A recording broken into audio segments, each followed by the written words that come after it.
Bonjour à tous et bienvenue dans cette nouvelle vidéo. Alors aujourd'hui donc je vais vous montrer une petite astuce que j'utilise assez régulièrement dans mes tableaux de bord pour pouvoir ici additionner ou afficher que les dernières valeurs d'un tableau notamment.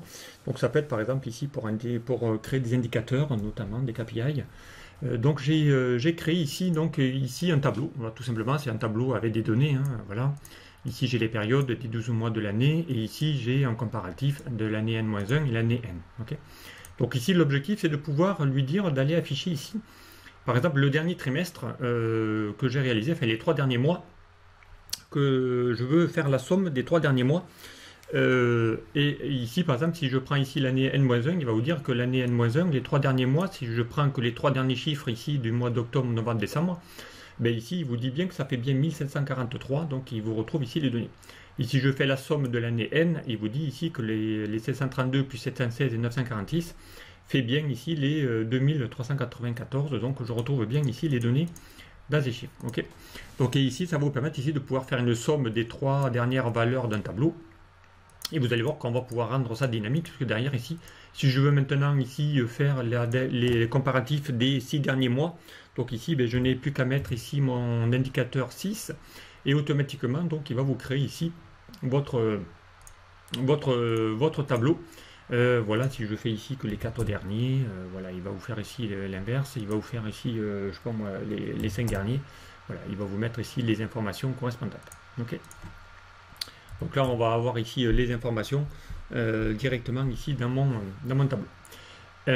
Alors, mais pour ça, donc, bien, on va aller faire des calculs et notamment utiliser des formules. Alors, vous allez voir qu'il n'y a qu'une formule, mais dans cette formule, vous allez avoir trois formules imbriquées. Alors la première, il va falloir qu'on identifie ici, puisqu'il faudrait ici qu'on puisse identifier le nombre de lignes que j'ai dans mon tableau, pour pouvoir aller chercher ensuite la dernière et remonter pour lui dire d'aller chercher que les 3 derniers, les 5 derniers ou les 6 derniers. D'accord. Donc pour ça, eh bien, il va falloir ici utiliser, donc une première étape, c'est d'aller utiliser une fonction qui va compter le nombre de lignes qu'il y a dans un tableau. D'accord. Et ici, la fonction, eh bien, on l'a trouvée, c'est la fonction NB qui compte, hein, je vous rappelle, égale NB. Ça détermine le nombre de cellules d'une plage contenant les données. Si je prends ici les données de tout mon tableau ici, donc il va vous dire ici, alors égale NB, il faudrait que j'ouvre déjà la parenthèse, égale NB de toutes ces valeurs, par exemple. Voilà, je prends toutes les données de mon valeur, et ici il va vous dire qu'il y en a moins 12, puisque derrière il n'y a que 12 mois. Okay. Alors l'avantage de cette fonction NB, c'est qu'elle ne sait compter que les valeurs numériques. Donc ici l'avantage c'est que derrière mon tableau, s'il va s'agrandir, donc je pourrais lui dire d'aller compter, non pas ici mon tableau, parce que je vais transformer un tableau, mais carrément ma colonne. Et là automatiquement il va dire qu'il en trouve aussi 12. D'accord. Si demain ici je rajoute une nouvelle donnée, donc ici je vais mettre ici, je vais me rajouter, je sais pas moi, n'importe quoi, Jean-Paul. Voilà, ici on va mettre de nouveau janvier pour l'année d'après. Ici on va mettre 489 et puis hop hop hop. Voilà. Donc automatiquement, là ce coup-ci il envoie 13 de nouveau, puisque derrière il y a bien ici 13 valeurs qui ont été rajoutées. D'accord. Voilà, donc ici c'est l'avantage, c'est que derrière je supprime cette ligne. Voilà. Donc la fonction NB qui va compter. Donc ici je l'ai remis, donc ici il va compter la colonne E par exemple, après on pourrait compter la colonne N, peu importe, il va compter ici le nombre de lignes qu'il y a dans un tableau. D'accord, j'aurais pu compter ici le nombre de... Si on a ici des lignes correspondantes en face, on aurait pu ici compter le nombre de lignes. Ok, alors... Deuxième chose, il va falloir ici qu'ensuite qu'on prenne la plage des X derniers mois. Donc ici j'ai créé un champ qui va vous permettre ici de pouvoir faire le 4e, voilà ici le 5e, voilà, en gros ça va être dynamique puisque d'ailleurs je vais pouvoir lui identifier les données correspondantes. Alors, donc ici par exemple si je prends que les 3 derniers, donc bien il va falloir ici que je lui dise d'aller chercher les 3 dernières valeurs à partir de cette plage. Et pour ça, donc, je vais utiliser une fonction qui s'appelle la fonction décalée. Alors, la fonction décalée, elle marche comment? Donc, on va faire égal. Alors, j'ai déjà fait plein de tutos là-dessus. Égal décalé, ça donne la référence d'une plage, voilà, spécifiée à partir d'un point de départ. Donc, ici, je vais lui demander quel est mon point de départ. Donc, ici, on va lui dire, par exemple, de partir de la cellule E1. Allez, on va lui dire d'aller partir de la cellule E1. Donc, E1, on va l'afficher même. Donc, c'est mon début de mon tableau, par exemple. On pourrait lui dire... Ensuite, donc on va lui dire de combien de lignes tu veux que je me décale Donc ici, eh bien, on va lui dire il va falloir qu'il se décale du nombre de lignes de mon tableau. Donc ici, le nombre de lignes de mon tableau, on l'avait calculé tout à l'heure. Ici, c'était 12. Hein, on a 12 lignes dans mon tableau, puisqu'il y a 12 mois. Ok. Ensuite, on va lui dire qu'il se décale de combien de colonnes? Bien de 0. Hein, on va lui dire qu'il reste sur la même colonne. D'accord. Et ensuite, il va lui demander, à partir de cette dernière ligne, tu vas prendre ici combien de cellules tu dois récupérer. Donc ici, on veut qu'il récupère ici 3 cellules, puisqu'on veut que les 3 dernières lignes, donc ici, on va lui faire moins parce qu'il faut qu'il remonte. On va chercher ici les 3 dernières cellules, ok, et on valide. Donc là, ici, il va vous demander, ici, il vous met 10 valeurs. Pourquoi? Parce qu'il ne peut pas vous faire un calcul. Hein.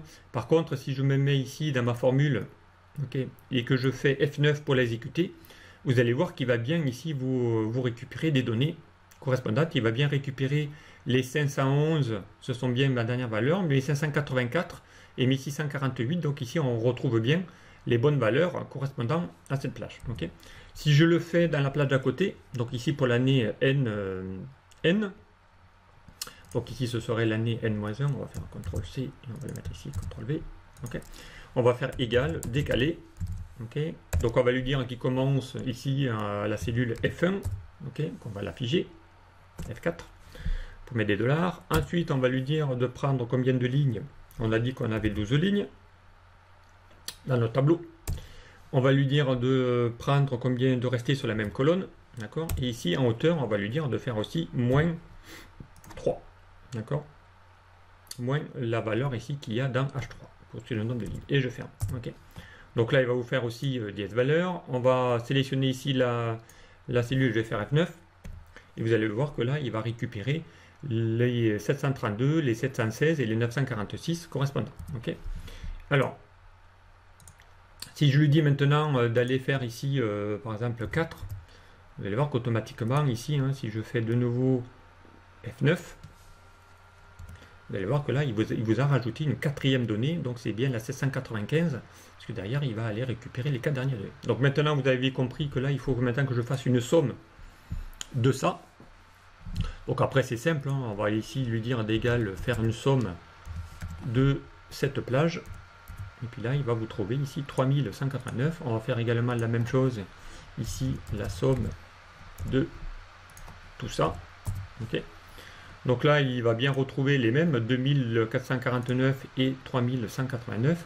Donc ici, hein, il va bien essayer de faire ici, si je fais la plage de tout ça et que je fais F9, il va bien prendre ici la somme de ces 4 données, hein, les 699, les 511, les 584 et les 688, et je vais faire une somme de tout ça.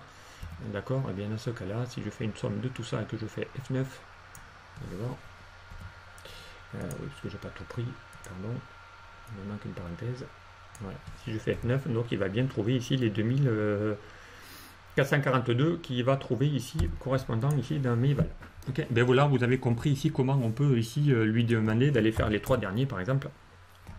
Peu importe, les 4 derniers. Voilà, donc ici, bien ici, après j'ai créé un petit tableau hein, qui va aller, un petit graphique ici, hein, c'est un petit graphique que j'ai créé, qui va aller afficher ici la somme, voilà, mon petit indicateur qui va afficher ici les 3 derniers mois ou les 4 derniers mois, donc ici en fonction, voilà, rendre ça dynamique.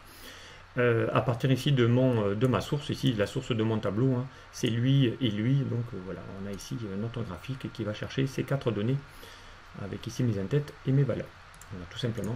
Et derrière vous avez ici un petit indicateur qui va être dynamique, parce que derrière je vais pouvoir lui demander d'aller afficher X valeurs correspondantes. Voilà ici comment on peut ici vous avez les formules correspondantes à ces deux formule. Évidemment ici il faudrait qu'on fasse là à partir, ici on va mettre la fonction NB intégrée dans ma colonne, et ici on va lui faire la référence à ma cellule qui est ici la cellule H3, d'accord. Donc ici on a bien 3 fonctions, la fonction NB, la fonction décalée et la fonction somme, qui va vous permettre ici de pouvoir avec ces 3 formules, ces 3 fonctions, faire une formule qui va vous permettre ici de pouvoir faire la somme, additionner les dernières valeurs d'un tableau, les X dernières valeurs d'un tableau, en fonction ici de mon critère.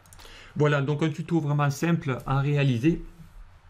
Enfin, voilà, des formules simples à réaliser et qui vont vous permettre ici de pouvoir rendre dynamique vos tableaux de bord pour aller afficher les dernières valeurs au fur et à mesure que les saisies se font. Voilà, merci de m'avoir suivi, et bien je vous retrouve rapidement sur un prochain tuto. Merci, au revoir.